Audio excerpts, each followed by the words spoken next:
Boa noite, irmãos. A graça e a paz do Senhor Jesus, amém? Que bom, muito gostoso estar aqui com vocês, muito bom. Bom, já falaram, né? Eu sou o irmão do Michel, o irmão mais novo do Michel, apesar de que a gente tem a mesma cara, né? Eu e ele. Nós somos em 3 irmãos lá em casa, 3 homens. Minha mãe teve 3 homens além do meu pai. Então ela cuidou de 4 homens a vida inteira. Tadinha, né? Coitada. Mas tudo bem, Deus abençoou. E eu sou seminarista lá na 8º IPI, e aí o Michel foi pregar lá para fazer, celebrar a ceia, e aí ele pediu para eu pregar aqui, porque daí ele vai conseguir ir lá, eu consigo vir aqui e deu tudo certo.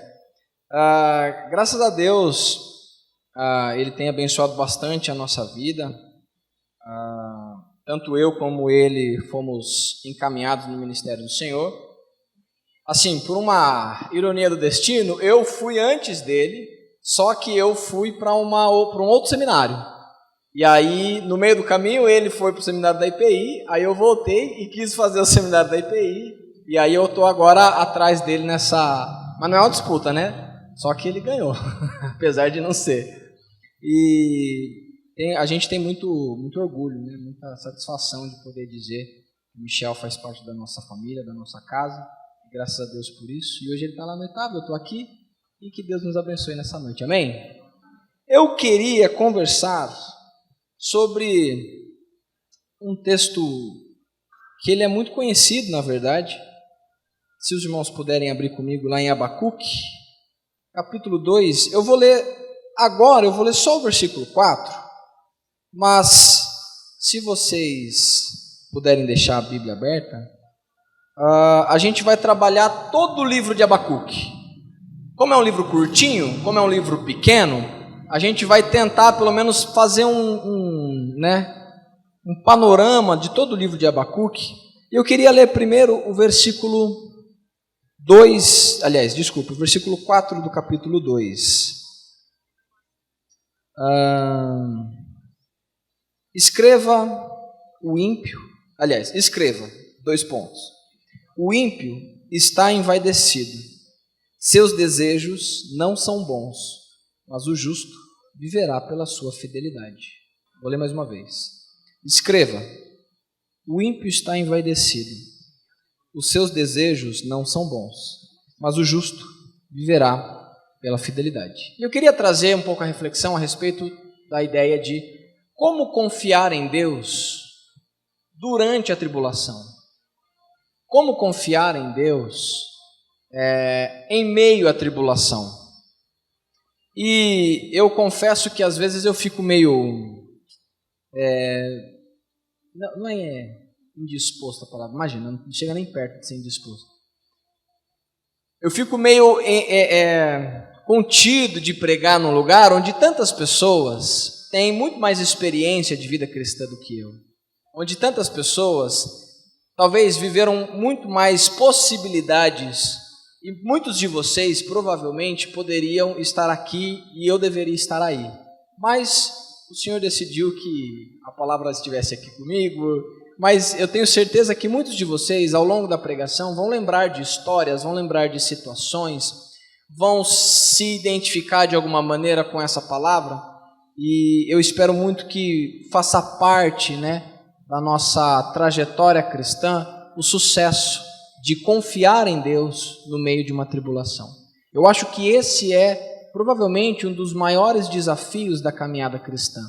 Permanecer confiando em Deus durante uma tribulação, durante um grande problema. E agora, a igreja, não só brasileira, mas mundial, está passando por essa situação onde ela é provada, onde ela está sendo atribulada por uma pandemia, e aí a gente de repente se vê numa situação onde não podemos mais nos encontrar, onde não podemos mais viver aquilo que para a gente era básico da vida cristã, que era o encontro, que era a comunhão, que era a celebração, e tivemos que encontrar caminhos alternativos para conseguir viver o básico da nossa relação, vou chamar assim, eclesiástica, da nossa relação de igreja.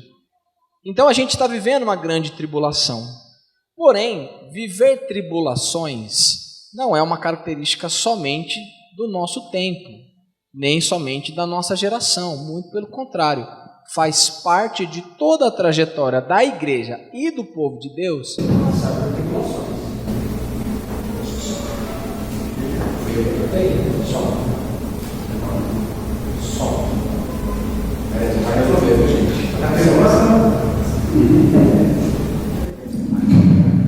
aí eu vi que tá bom, viu? O moço ali cantou, ficou bonitinha a voz dele. Esse daí acho que é o microfone que fez uma voz bonita, né?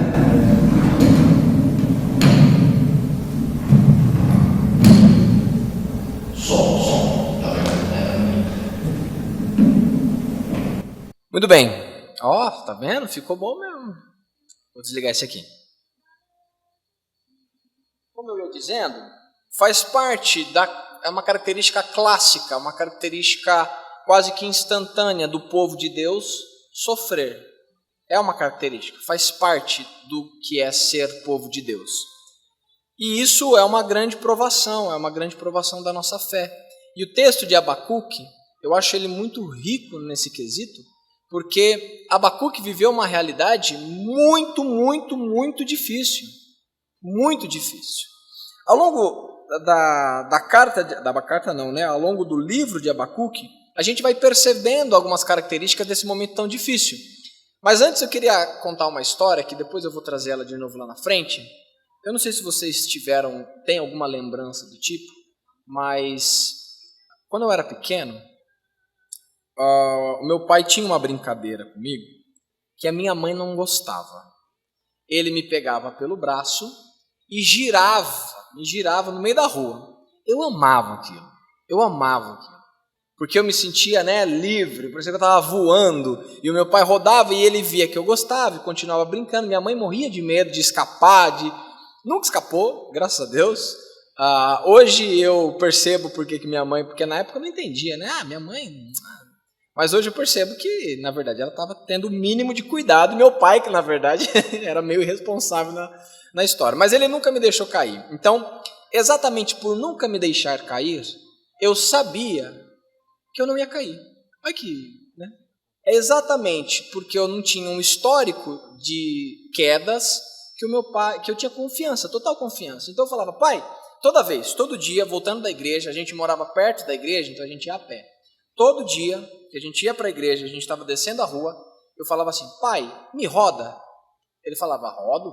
A minha mãe falava, lá vai vocês de novo nessa brincadeira. Aí meu pai pegava e aí tinha que abrir espaço, Aí rodava eu no meio da rua, porque dentro de casa não dava para fazer essa brincadeira, que eu ia dar chute em tudo que é coisa.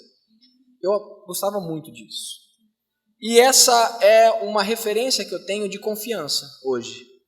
Quando eu falava para o meu pai, me roda, é porque eu tinha certeza que ele não ia me soltar. Eu tinha certeza de que ele não ia deixar nada acontecer comigo, apesar de ser perigoso, apesar de ser um momento ali de perigo. Muito bem. Esse é o conceito de confiança que eu queria trazer hoje.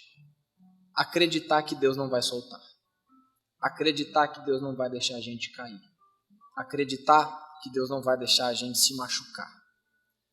E esse se machucar num âmbito espiritual. Porque às vezes na vida a gente se machuca.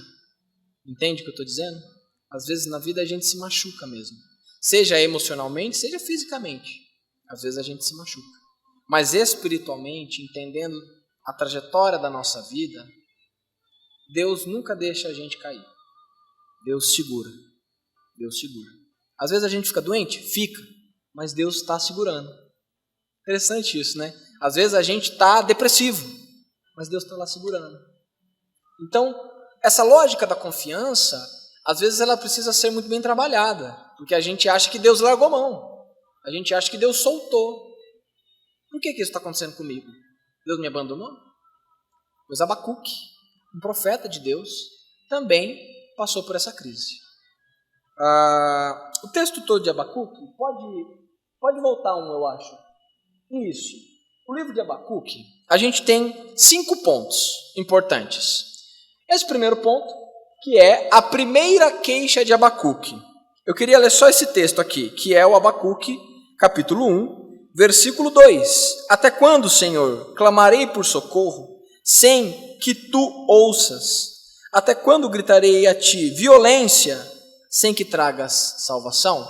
Abacuque tem uma queixa para fazer para Deus. Senhor, até quando o Senhor não vai ouvir? Até quando o Senhor vai ficar em silêncio? Olha o que está acontecendo. Olha a injustiça que esse povo criou. Olha a estrutura de injustiça que a gente vive nesse lugar. Os ricos oprimem os pobres. Os governantes não sabem o que fazem naquele tempo. A gente não consegue viver. A injustiça tomou conta do nosso reino. Olha o que está acontecendo, Senhor. O Senhor não vai fazer nada. Olha a ousadia desse profeta em questionar Deus. E aí Deus dá uma resposta. Pode voltar mais um pouquinho, por favor? Isso, pode voltar, mais um. Isso, pode deixar aí por enquanto. Aí Deus dá uma resposta. Que é a resposta que Abacuque queria ouvir? Claro que não. Deus envia como resposta dessa queixa de Abacuque uma disciplina para o povo. E é claro que ele não está fazendo isso para disciplinar Abacuque. Ele está fazendo isso para disciplinar o povo. Porém, que disciplina é essa? É qualquer disciplina? Não. Deus envia o povo da Babilônia para prender e matar os profetas, matar, prender, destruir o povo e a nação. Deus fala, tudo bem, eu vou mandar os babilônios. E ele fala isso. Versículo 5 do capítulo 1. Olhem as nações e contemplem-nas, fiquem atônitos e pasmem, pois no dia de vocês farei algo em que não creriam se lhes fosse contado. Estou trazendo os babilônios, nação cruel e impetuosa, que marcha por toda a extensão da terra para apoderar-se de moradias que não lhes pertencem. Ou seja, Abacuque reclama que o povo está sendo injustiçado e Deus fala, tudo bem, vou mandar os babilônios. E num terceiro momento, Abacuque tem uma segunda queixa, meio que como uma resposta para Deus, e falando, como assim o Senhor vai mandar os babilônios? O Senhor é justo, o Senhor é bom, o Senhor não tolera violência, como é que o Senhor vai fazer isso com a gente? Abacuque fica indignado com essa situação. De novo, olha a ousadia deste profeta. Num quarto momento, Deus dá uma resposta para a queixa de Abacuque. Mas agora sim, ele dá uma resposta de salvação. A partir do capítulo 2, no versículo 2, Deus vai prometer para Abacuque que ele vai sim restaurar o povo. Ele promete para Abacuque que ele vai fazer com os babilônios coisa muito pior do que os babilônios fizeram com os hebreus e os judeus. E vai salvar o povo. Deus fala, o ímpeto que esse povo está vindo para destruir vocês, o meu vai ir dobrado contra esse povo, contra os babilônios. Deus promete salvação, restauração e renovo. E aí, num quinto momento, a gente tem a oração de Abacuque. E essa oração, ela é também um clássico da literatura cristã, onde ele fala aquela frase clássica, ainda que a videira não floresça, ainda que a figueira não dê o seu fruto, ainda que não haja alimento, eu me alegrarei no Senhor. Então, veja bem, essa é a estrutura toda de Abacuque. Se você quiser assumir esse desafio de ler Abacuque ao longo da semana, é uma leitura muito interessante, que é bem curtinha, são 3 capítulos.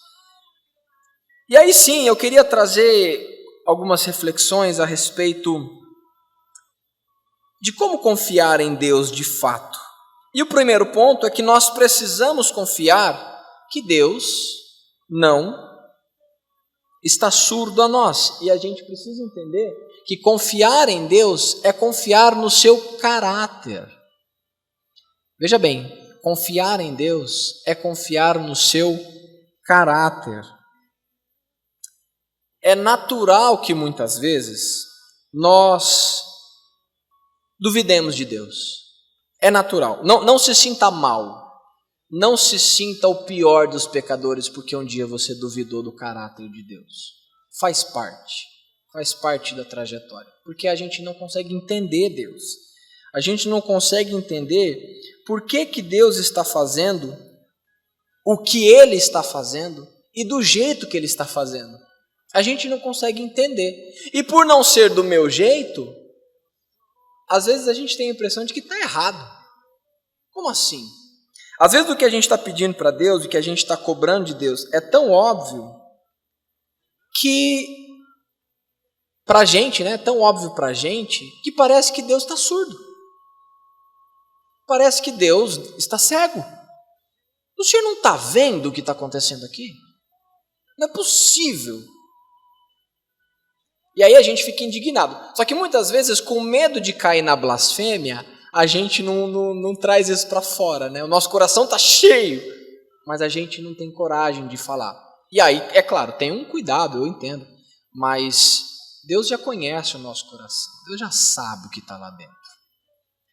Eu não estou falando que a gente tem que ficar blasfemando, pelo amor de Deus. O que eu estou dizendo é que Deus já sabe o que está no nosso coração. Será que não vale a pena a gente conversar a respeito?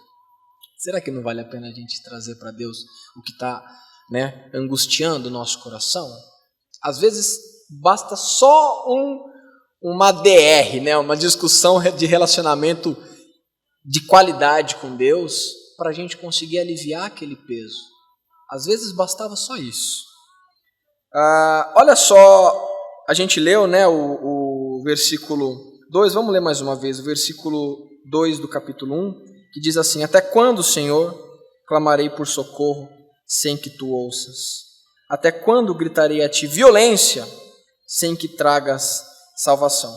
E aí nesse segundo momento de Abacuque, né, nesse primeiro momento ele ainda está falando da injustiça do povo, e aí nessa segunda queixa de Abacuque, lá no versículo 13, ainda do capítulo 1, ele vai dizer assim: teus olhos são puros, são tão puros que não suportam ver o mal. Não podes tolerar a maldade. Por que toleras então estes perversos?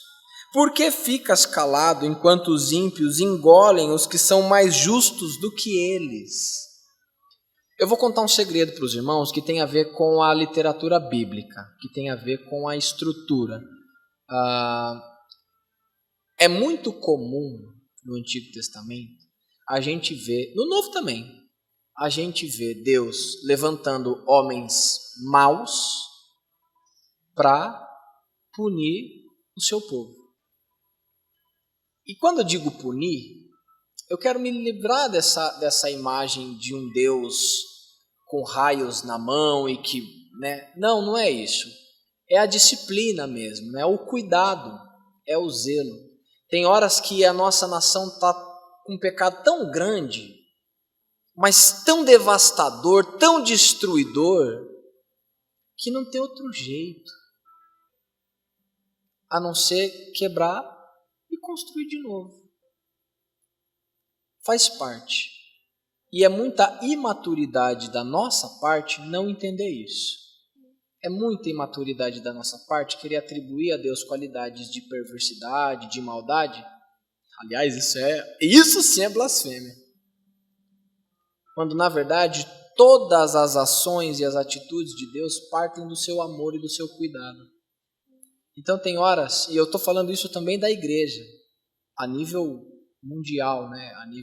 A igreja de Cristo. Tem vezes que o pecado está tão grande, está tão devastador, o câncer já se alastrou tanto pelo corpo, que aí tem que fazer uma limpeza mesmo, tem que passar por uma quimioterapia pesada, tem que matar todas as células para fazer uma limpeza, e isso vai doer, isso vai machucar, mas é necessário.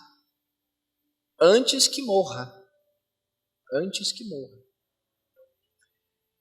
Porém, confiar em Deus é confiar no que Ele faz e no que Ele não faz. Percebam, às vezes a gente atribui a Deus o fato de que Ele é soberano porque Ele pode todas as coisas. De fato, Deus pode fazer todas as coisas, inclusive não fazer nada. E quando Deus não faz nada, Ele é menos amoroso? Claro que não. Quando Deus não faz nada, Ele é menos bondoso? Claro que não. Ele é menos piedoso? Claro que não. Eu acho muito interessante a história. Qual cantor que contou essa história? Não vou me lembrar. Algum cantor do MPB brasileiro contou a história de que o filho dele pequeno ficava querendo botar o dedo na tomada. E ele falou um dia: menino, não bota o dedo na tomada que vai te machucar. Aí menino, e criança a gente sabe como é que é, né? Falou que não pode, mas bem que vai querer. Aí vai no dia seguinte, a criança fica lá, não pode, aí a criança vai, e aí o dedinho vai sozinho, não pode, não pode. No terceiro dia, a criança insistiu em botar o dedo de novo, ele falou, pegou a mão da criança e botou na tomada. O menino tomou um choque, chorou e nunca mais quis botar o dedo na tomada. Eu acho essa história muito interessante, por quê? Porque às vezes é assim com a gente. É só vivendo na pele para aprender. É só experimentando para entender. Tem coisas que Deus faz. Tem coisas que Deus não faz. E a gente continua confiando nele. Mesmo quando ele não faz. Confiar no caráter de Deus é saber que Deus não está cego nem surdo. Deus ouve tudo que nós temos. Tudo que nós... É o que eu acabei de falar. Para o bom e para o mal. Deus sabe o que está no nosso coração. Deus sabe toda a maldade, toda a blasfêmia, todos os problemas que nós temos no nosso coração, mas Ele também sabe todo o sofrimento, toda a mazela, toda a dor. Ele sabe, Ele ouve. E diria para vocês que Ele sofre, né? Ele ainda sofre. Deus não está feliz com a Covid, de forma alguma. Deus não está feliz com tudo isso que está acontecendo. Deus, aliás, é o que mais sofre. Ele é o que mais está sofrendo. Então por que Ele não faz nada? Ou se não, por que Ele não faz o suficiente para salvar as pessoas? Porque para mim é óbvio, se eu sou todo poderoso e eu posso salvar a vida das pessoas, eu vou salvar sempre. Aí está num setor, está num departamento que a gente nunca vai entender. Mas é muita imaturidade, repito, ainda querer duvidar do caráter de Deus, que as coisas não acontecem do nosso jeito, porque Deus não faz o que a gente quer que Ele faça. Não, é muita imaturidade. A criança chora quando o pai não faz o que ela quer.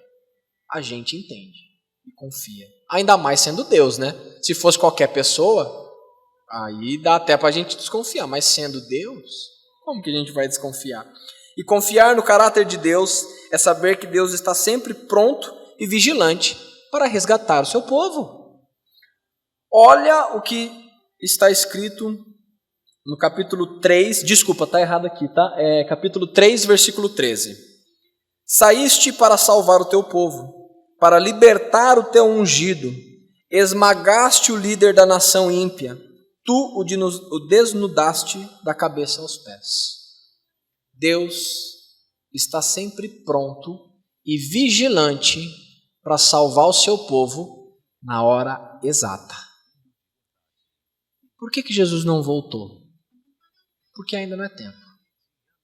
Quando é o tempo? Não sabemos. E nem vamos saber. A gente pode desmembrar Apocalipse de cabo a rabo. Nunca saberemos o dia e a hora exata. Nunca.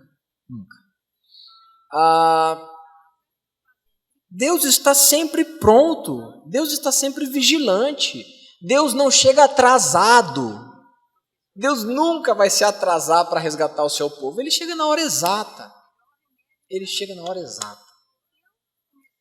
Então, confiar no caráter de Deus, eu acho interessante essa ideia de confiar no caráter, né? Porque muitas vezes é o nosso caráter que nos define. Eu posso confiar na habilidade de uma pessoa, né?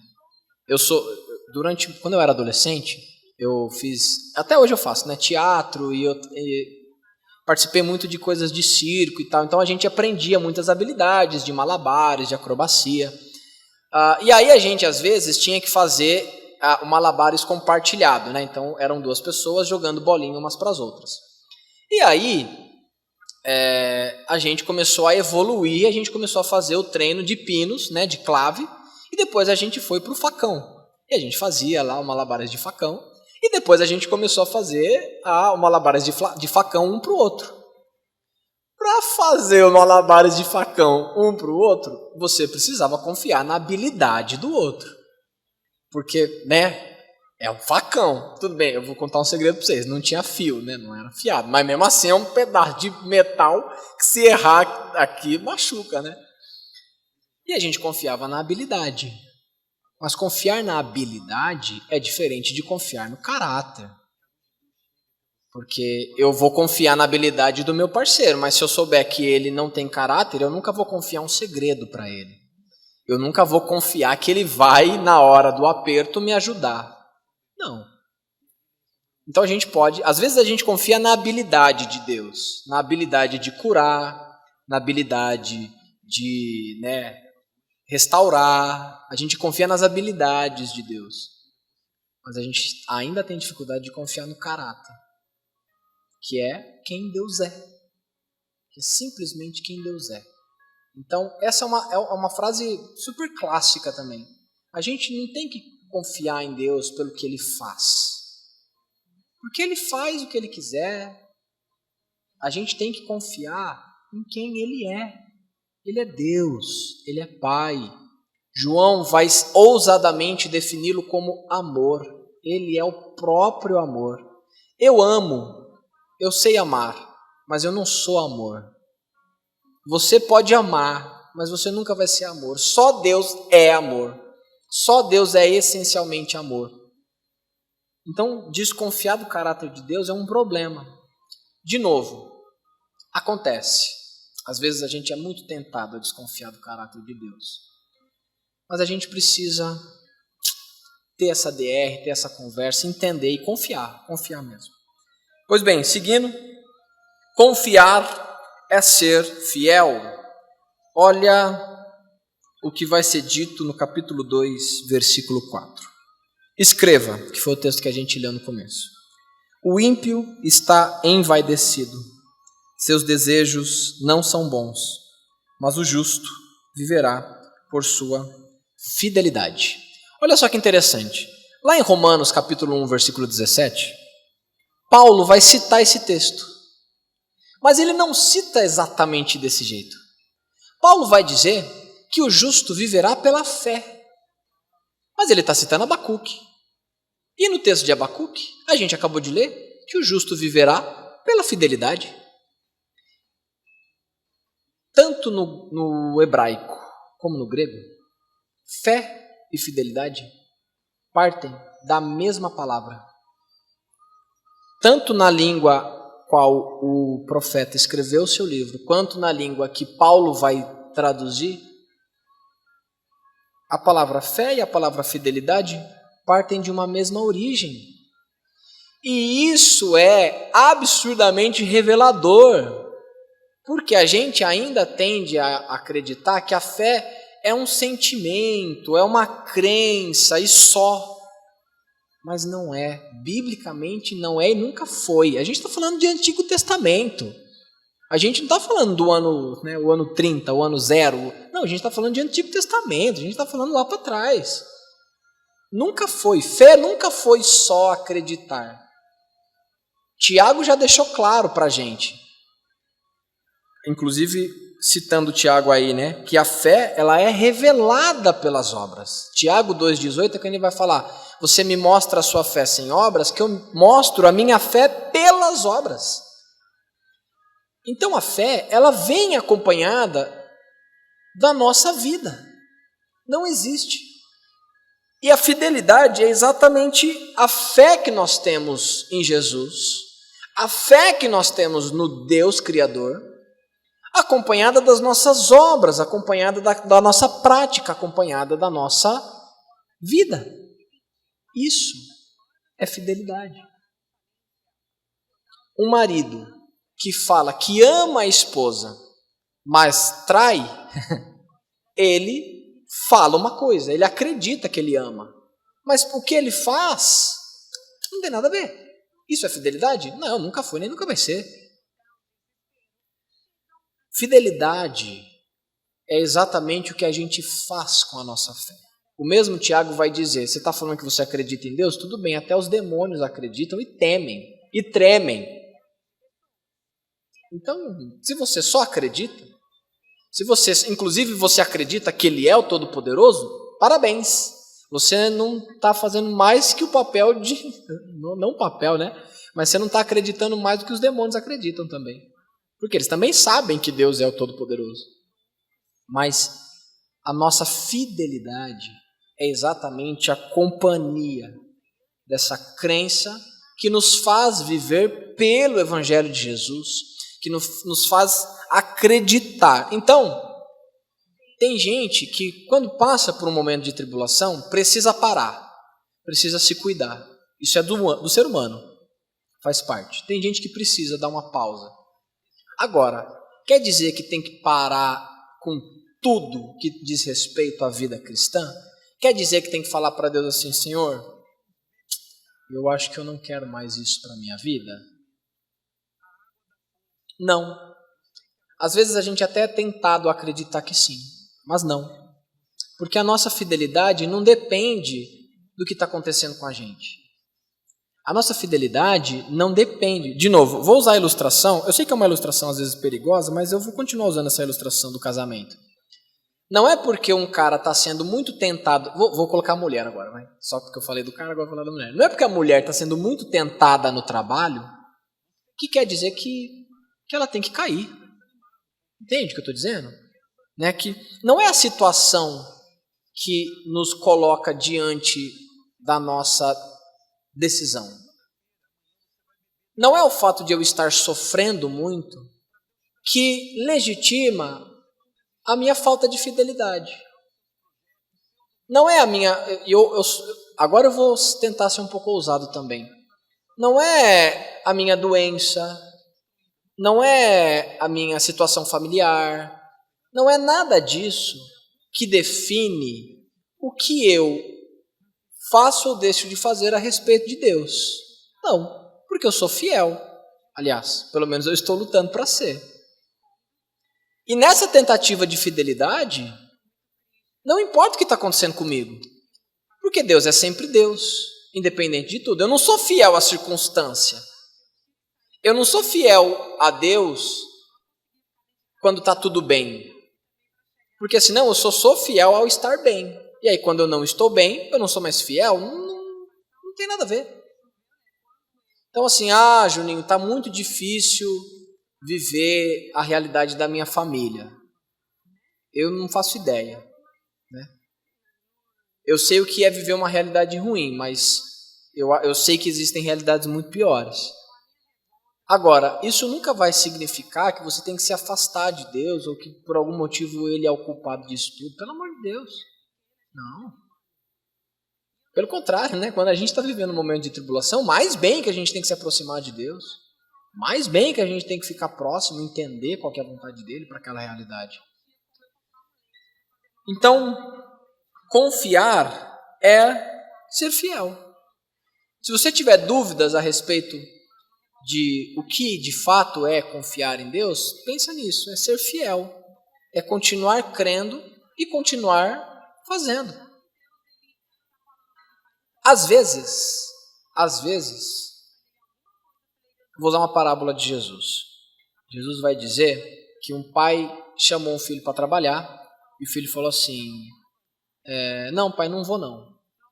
E depois ele foi. Enquanto o pai foi lá para outro filho, chamou ele para trabalhar e ele falou assim, pode deixar que eu vou. E não foi. Jesus vai falar assim, qual deles foi fiel ao pai? Aquele que falou que não ia e depois foi. Então Jesus já estava falando, ainda que você esteja com dificuldades para acreditar, ainda que você, faça. Sabendo que é certo, faça. Mas eu não estou, faça. É muito importante que seja feito. O Evangelho de Jesus é um evangelho de prática. Pois bem, caminhando. Por fim, há um grande desafio na trajetória cristã. E para mim esse é o maior dos desafios. Na minha opinião, esse é o maior dos desafios. Que é a alegria no confiar. E por que para mim esse é o maior dos desafios? Porque a alegria tem a ver com sentimento, tem a ver com disposição, tem a ver com aquilo que parte de dentro. E às vezes a gente não está bem para ficar alegre. Mas olha o desafio da caminhada cristã. Olha esse texto. Abacuque, capítulo 3, versículos 17 e 18. É o texto que eu já falei para vocês. Mesmo não florescendo a figueira, mesmo não havendo uvas nas videiras, mesmo falhando a safra de azeitonas, não havendo produção de alimento nas lavouras, nem ovelhas no curral, nem bois nos estábulos, ainda assim eu exultarei no Senhor e me alegrarei no Deus da minha salvação. Se você não fica emocionado lendo esse texto, era bom você se emocionar um pouquinho mais. Porque Abacuque está simplesmente dizendo, pode dar tudo errado.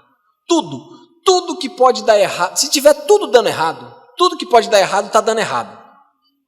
Não deu flor na figueira, não teve uva na videira, não tem ovelha, não tem boi, não tem comida, não tem azeitona, não tem com o que fazer a comida, não tem como trabalhar, não tem terra, não tem saúde, não tem nada.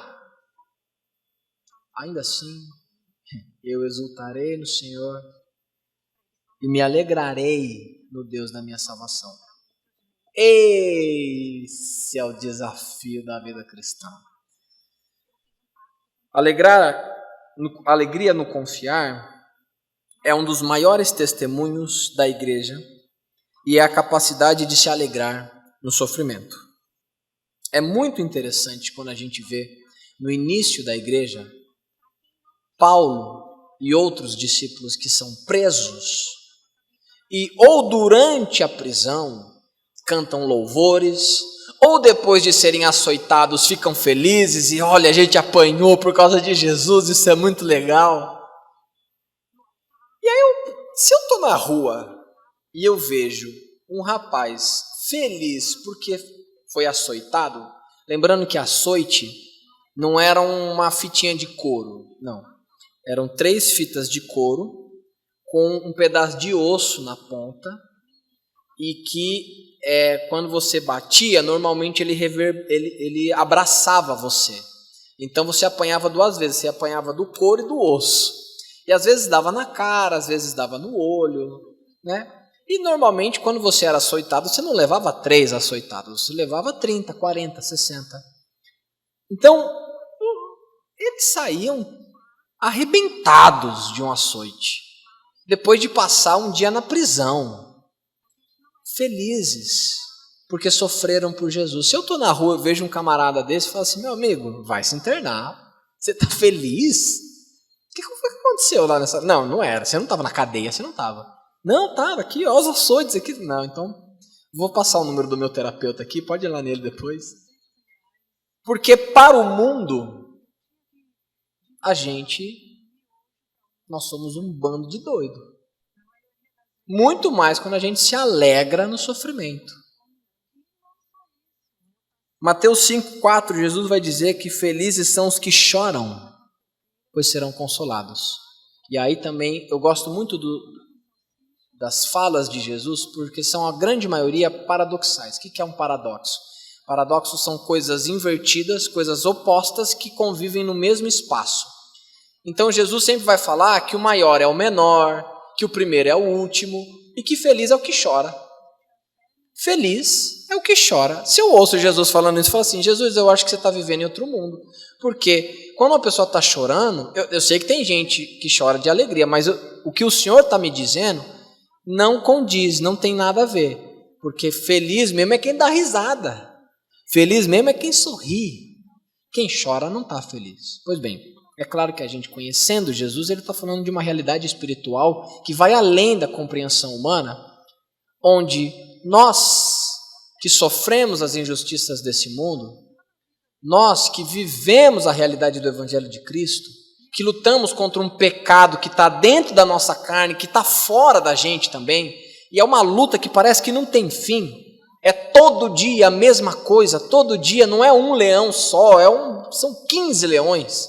Eu gosto muito da expressão todo dia é um 7-1 diferente, que faz referência quando o Brasil perdeu de 7-1 da Alemanha. Todo dia é um 7-1 diferente, todo dia alguma coisa para a gente esquentar a cabeça. A referência maior na minha vida, eu sou recém-casado, entre aspas, né? Eu já estou casado há 2 anos, mas 2 anos, para quem não é nada. Mas há 2 anos já deu tempo de perceber uma coisa. Como dá trabalho lavar a louça? Meu Deus do céu, o trabalho ingrato, que você lava a louça de manhã e de noite já está lá de novo. A louça foi invenção do diabo, eu tenho quase certeza, né? Não é possível. Todo dia você lava a louça, está lá de novo a danada. Na vida às vezes parece que é assim. Você enfrenta um problema, dá 2 minutos já tem outro. Você termina de lavar uma xícara, aparece uma panela. Você resolve um probleminha, aparece um problemão. Consegui pagar aquela conta, finalmente, é o último boleto, bate o carro. Não dá, não é possível. Faz parte da vida, meus irmãos, ainda mais da vida cristã, onde a gente está enfrentando principados e potestades o tempo inteiro, enfrentando o diabo. Mas percebe que há uma beleza quase que poética no fato de que nós cristãos temos uma possibilidade de estarmos alegres no sofrimento. Talvez vocês conheçam alguma história do tipo de alguém que foi para o hospital com uma doença já terrível, sempre de bem com a vida, disposta a enfrentar aquele problema na maior alegria. Eu tive algumas referências dessa, ainda mais lá na igreja. A gente teve uma irmã, Dona Neuza, faleceu poucos anos atrás. Ela teve câncer 4 vezes. Ela teve primeiro na mama, aí fez as químios, fez a cirurgia, aí deu na axila, aí depois ela foi voltando na mama. E ela era uma irmã que a gente ia para o hospital para consolá-la e nós saíamos consolados. A gente ia lá para confortar e saíamos revigorados. Uma irmã que estava alegre num sofrimento terrível. Há quem diga, eu não tive essa experiência, que nos últimos dias de vida dela, ela conseguia, inclusive, fazer as pessoas rirem do lado dela. Todo mundo sabia o que ia acontecer com ela. Ela sabia o que ia acontecer com ela. E ela contava piada, ela brincava com as pessoas. Esse é um dom. Isso, é uma coisa que não tem explicação. É o que eu disse, é uma beleza poética mesmo. Assim, E esse é um grande testemunho que a igreja pode dar para o mundo. Esse é um grande testemunho. Por quê? Porque nós não somos dessa realidade, a gente não pertence a esse lugar. Então não é isso aqui que vai me fazer perder a minha alegria no Senhor. É fácil? Não é fácil, não é nada fácil. Mas é um desafio, é um grande desafio. Algumas coisas podem nos impedir de confiar em Deus. E aí eu quero te perguntar, o que é que te impede de confiar em Deus? Seus medos? Seus medos te impedem de confiar em Deus? O seu medo de perder alguém? E aí você quer controlar aquela situação e não quer deixar a pessoa viver a vida dela? Ou o seu medo de você mesmo perder a vida? Eu confesso que isso não me tirou a confiança em Deus, mas eu durante essa pandemia tive muito medo de ir embora. Tive muito medo de pegar essa doença. Muito. E ainda estou, na verdade. Mas às vezes os nossos medos nos impedem de confiar de fato em Deus. De acreditar que Deus está com a gente. O que é que te impede de confiar em Deus? É a sua ansiedade? a sua vontade de resolver logo as coisas, é aquele pensamento que você não consegue mandar embora, e aí a gente não consegue descansar, a gente não consegue confiar em Deus. São seus traumas? Né? Será que teve alguma coisa na sua experiência de vida que você falou assim, não, nessa área eu prefiro eu mesmo tomar controle, não quero que Deus mexa nisso aqui não. Às vezes um trauma familiar, às vezes um trauma com o próprio Deus, né? Eu conheci alguém que perdeu um parente próximo, inclusive é uma história até meio, não é absurda, mas é uma história meio maluca, assim. Porque foi uma senhora, era uma senhora já, que perdeu a mãe. E ela ficou, assim, extremamente abalada, abatida, e rompeu com Deus. E falou, não quero, não acredito, não quero mais. Aí a gente vai falar assim, mas puxa vida, faz parte da vida, né? Não é uma coisa absurda que aconteceu. Mas não queria mais. Então, às vezes, um trauma de relacionamento com Deus, que queria que Deus, lembra lá do ponto 1, fizesse, mas não fez. E aí não conseguiu confiar no não fazer. Insegurança, frustrações, que tem a ver também, né, com esse ponto de eu esperava uma coisa e não recebi. Falta, eu vou voltar no falta de intimidade já. Cansaço, às vezes a gente está cansado. Gente, eu não sei se vocês compartilham comigo desse sentimento, mas ser crente cansa. Nossa, lutar com o pecado cansa demais. Como cansa lutar contra o pecado?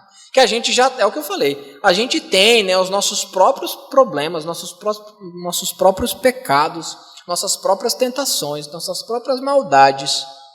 Aí a gente luta tanto para enfrentar tudo isso, tenta santificar nossa casa, só que aí vem o mundo e joga uma enxurrada de coisa também, e pecado, e pecado, e pecado. É muito cansativo. Era muito mais fácil. Eu não vou lutar mais coisa nenhuma. Era muito mais fácil. Mas, às vezes, a gente se cansa. Ai, cansei de insistir nisso daqui.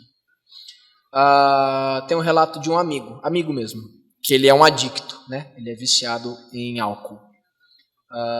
E ele, de tempos em tempos, traz essa mensagem. Estou cansado. Parece que não tem fim. Eu fico 1 ano bem, e aí eu caio, e quando eu caio, são 6 meses ruim. Estou cansado. Cansado. Mais de 10 anos. Indo e vindo. Estou cansado. Tem vezes que para mim, Deus não vai mais fazer. Porque não está fazendo. E aí, que resposta que eu dou para esse irmão? Confia? Posso falar, confia. Mas o mais próximo de uma resposta que eu pude dar para ele é: compartilha comigo, cara. Compartilha comigo esse fardo. Vamos caminhar junto. Se você não tem mais força para confiar, joga em mim. Vamos junto. E se um dia eu não aguentar também, vamos trazer mais gente. Não tem problema. A igreja não está aqui para isso? Para compartilhar os fardos uns dos outros? Então, às vezes, o cansaço também nos tira. Mas aí a gente precisa contar com os nossos irmãos para nos ajudar, para descansar. Falta de intimidade. Por que eu falei várias vezes que o profeta foi ousado? Porque ele tinha intimidade. Quem tem intimidade? Você com certeza vive essa experiência. O jeito que você fala com a sua família é completamente diferente com o jeito que você fala com os irmãos da igreja, que você não tem tanta intimidade. E aí os irmãos da igreja que você ganha intimidade, você começa a falar como se fosse da família. Você tem, né, você tem mais coragem de brigar, você tem mais coragem de falar, você tem intimidade. E quando é uma intimidade saudável, você sabe os limites. Você sabe os limites. Você sabe o que você pode falar e o que você não pode. E aí quando você sabe o limite, você tem total tranquilidade para chegar até esse limite e voltar. Com Deus é a mesma coisa. Se a gente tem intimidade com Deus, por que não conversar? Por que não pedir? Por que não perguntar? Deus, Por que que isso está acontecendo na minha vida? Por que isso está acontecendo na vida da minha família? Vamos ter uma conversa decente sobre o assunto? Só que, se você quiser ter esse tipo de conversa com Deus, você tem que ter a mesma disposição que Jó teve, de botar a tua cara no barro, de botar a tua cara no pó. Porque quando Deus se dispõe, e isso é lindo, né? Deus se dispõe a conversar com a gente, Deus se dispõe a resolver os nossos problemas, né, no diálogo. Claro que a gente entende que não é uma conversa normal, igual eu estou falando com vocês. Mas quando Deus se dispõe a, de fato, né, ter uma conversa desse calibre, normalmente Ele nos coloca no nosso lugar. E é incrível a gente estar no nosso lugar, mas às vezes dói. É bem doloroso ser colocado no lugar. Por fim, agora sim, a sua vida está nas mãos do autor da vida. Veja bem, se a minha vida está na minha própria mão, eu sou uma criatura. Eu não sei, eu posso descobrir, né, como é que funciona a mão, como é que funciona tudo, mas eu não sei, eu não tenho um manual do ser humano. A medicina pode tentar explicar algumas coisas, mas e aqui? Quem é o Juninho? Quem é isso, né? Agora, se eu entrego a minha vida na mão de quem me criou, na mão de quem me fez, na mão de quem sabe absolutamente todas as coisas a meu respeito, sabe o que é melhor, sabe o que não é, inclusive sabe o que acontece hoje, qual é o efeito que vai ter daqui a 30 anos, Deus sabe. Ele sabe tudo a respeito de nós. Deus, eu gosto muito dessa, Agostinho vai trazer essa reflexão. Deus, ele é atemporal, ele está fora do tempo. Então ele sabe tudo que vai acontecer no tempo. Ele sabe o que vai acontecer comigo hoje e qual é o efeito disso daqui a 30 anos. Ele sabe o que ele não vai fazer hoje e qual é o efeito desse não fazer daqui a 30 anos. Ele sabe. Por quê? Porque ele é o autor da vida. Então, por que não confiar naquele que é o autor da vida? Por que não confiar? Por que não nos entregar a esse ser tão maravilhoso que, além de Criador, além de autor da vida, ele se dispõe a ser pai, ele se dispõe a ser amigo? Por que não confiar? Por que não? Então, vale a reflexão. O que é que está te impedindo de confiar em Deus hoje? Pode ser a Covid. Pode ser as orações não respondidas. Pode ser. Será que não vale a pena a gente ter uma conversa honesta com Deus sobre isso? Baixe sua cabeça. Vamos orar. Senhor, muitas vezes nós temos muita dificuldade de confiar, de acreditar que a Tua vontade é melhor. Muitas vezes é difícil crer que de fato todas as coisas cooperam para o bem daqueles que amam a Deus e são chamados segundo o Teu propósito. Para nós, Pai, tem sido um tempo muito difícil. Nossa, tem sido bem complicado, Pai, viver esse tempo. Ainda mais do jeito que a gente está vivendo. A gente clama pela Tua misericórdia, Pai. A gente clama pelo Teu cuidado, pelo Teu socorro. Mas a gente confia. E a gente quer confiar. A gente quer confiar que mesmo dando tudo errado, o mais errado possível, o Senhor é Deus, o Senhor é Pai, o Senhor está, né, sob controle de tudo. Sobre o controle, né? Nos ensina a ter essa confiança de Abacuque. Nos coloca, injeta no nosso coração essa confiança de confiar, de se alegrar no Senhor, mesmo quando está dando tudo errado, mesmo quando a gente está perdendo as pessoas, mesmo quando a gente está com muita dificuldade de botar comida na mesa. Mesmo com todas essas dificuldades, nos ajuda a confiar, a exultar no Seu nome e a nos alegrarmos em Ti, Pai. Esse é o nosso grande desafio. Nos ajuda a superar tudo aquilo que nos impede de confiar no Senhor. Nos ajuda, Pai, a entender a Tua boa vontade, porque só ela é perfeita e agradável. Te agradecemos pelo cuidado que o Senhor está tendo por nós, Pai.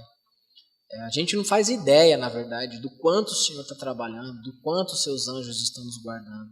A gente só pode imaginar. Então a gente te agradece por isso, Pai.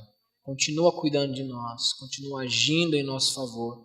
Cuida da Tua igreja, cuida dessa igreja, Pai. Que o Senhor se faça presente todos os dias de nossa vida. Que o Senhor se faça presente no lar de cada um, Pai. Nós oramos pedindo e agradecendo em nome de Jesus. Amém.